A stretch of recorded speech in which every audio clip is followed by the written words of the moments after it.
You know what I did?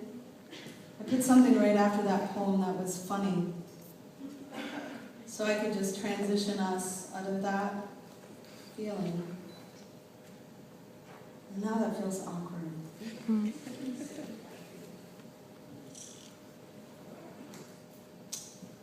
Let's switch it up and do birthday.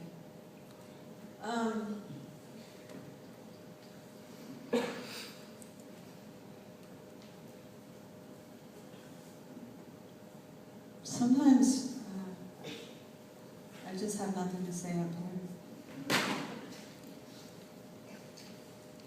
I'm ready when you are. Are you? I wrote this on a really sad day. I write my happy poems on sad days, so I can try to pull myself out of the sad day, you know?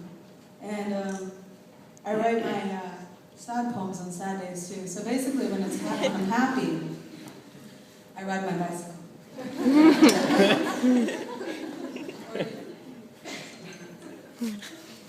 At 12 years old, I started bleeding with the moon and beating up boys who dreamed of becoming astronauts. I fought with my knuckles white as stars and left bruises the shape of sailing. There were things we know by heart and things we don't.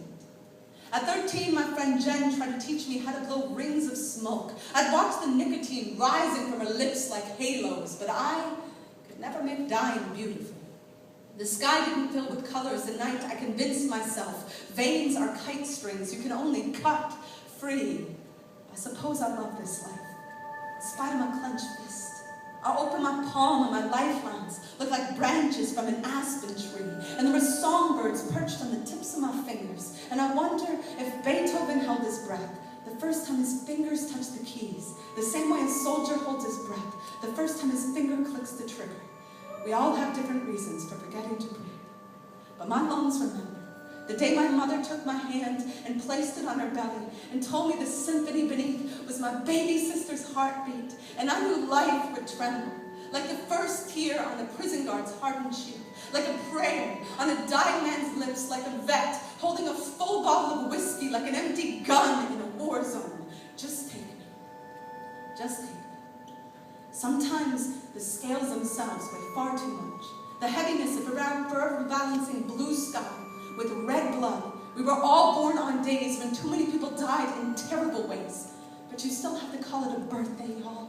You still have to fall for the prettiest girl in the playground at recess and hope she knows you can hit a baseball further than any boy in the whole 3rd grade. And I've been running for hope through the windpipe of a man who sings while his hands play washboard with a spoon on a street corner in New Orleans where every boarded up window is still painted with the words, "We're coming back," like a promise to the ocean that we will always keep moving towards the music. The way Basquiat slept in a cardboard box to be closer to the rain. Beauty, catch me on your tongue. Thunder, clap us open. The pupils in our eyes were not born to hide beneath their desks. Tonight, lay me down to rest in the Arizona desert. Then wake me to wash the feet of pregnant women who climbed across the border with their bellies aimed towards the sun.